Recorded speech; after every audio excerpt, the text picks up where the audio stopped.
మనం మీరు చూసారు కదండి లోపల అబ్బాయి పరిస్థితి. తనకి 35 సంవత్సరాలండి. ఇద్దరు పిల్లలు కూడా ఉన్నారు. అయితే ఇప్పుడు తను మొత్తానికి మంచానికే పరిమితమై ఉన్నాడు. తనకు ఆ ట్రీట్మెంట్ నిమిత్తం చాలా వరకు ఖర్చు అవుతుందండి. వీరి పరిస్థితి చూస్తే అంతంత మాత్రమే. ఏ రోజు పనికి వెళ్తే ఆ రోజే కష్టపడి తెచ్చుకుని చేసుకుంటారు. తను కూడా ఇంట్లో ఇంటి కొరకు కష్టపడడం కోసం ఎక్కడికో బెంగళూరు వెళ్ళి కష్టపడి పని చేసుకుంటున్న మనిషి అనుకోకుండా యాక్సిడెంట్ అవ్వడం, ఇప్పుడు తనకి ఆ వెన్నుపూస విరిగిపోవడం, అలాగే మెడ విరిగిపోవడం రెండూ జరిగాయండి. అయితే వీళ్ళకు ఉన్నంత వరకు వీళ్ళు అక్కడ ఇక్కడ అప్పులు తెచ్చి మరీ చేయించారు. కానీ ఇంకా వాళ్ళకి చేయించే స్తోమత లేదండి.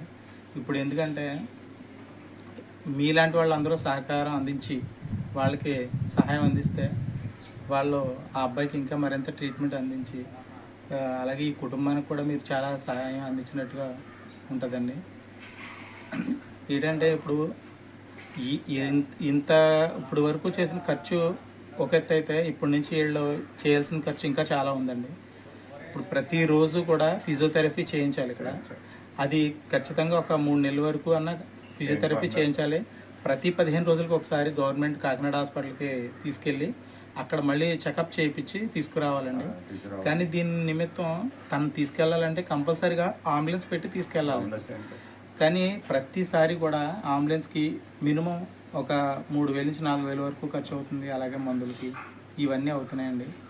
అయితే ఇవన్నీ వాళ్ళు భరించలేని స్థితిలో ఉన్నారు. సేవ అంటే చేస్తారు, తప్పదు, తల్లిదండ్రులు కాబట్టి.